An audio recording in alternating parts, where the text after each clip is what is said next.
হ্যাঁ হ্যাঁ কি করলো? দিল তো আপনাকে সবার কিডনি বেচা, আর কিছুদিন পর তো আপনাকে বিক্রিও বেচা দিব, তখন কি করবে?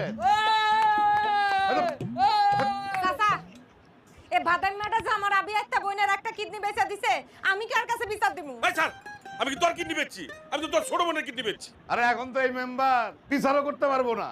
বলু ভাই ফটো ফটো করেন কেন?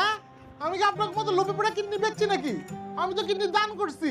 হেরা আমারে কইছে কিডনি দান করলে ইংরেজি পত্রিকা আমার ছবি ছাপা হইব। এখন তো আমি টাকাও পাইলাম না, আমার ছবিও ছাপা হইলো না, ফ্রি ফ্রি আমার কিডনি লয়ে গেল। সব নাটের গুরু হচ্ছে এই কান্দুরটি, অনেক পিড়াই সব ঠিক হয়েছে, ওর লাগে আমরা কিডনি বেচছি। ওই তোর কথা শুনে মনে হইতেছে আমি তোর কিডনি কেটে লয়ে গেছি, তুই তো লোভে পড়ে কিডনি বাচ্চাস। আমি কি কাউরে কইছি? এই আপনাকে কাউরে কইছি আমি কিডনি হচ্ছে? আমি কইছি? হ্যাঁ তুই লোভে পড়ে আছিস, আমার কলা ধরস একটা দেবো কিন্তু একদম। তুই দোকানে বাস নাই।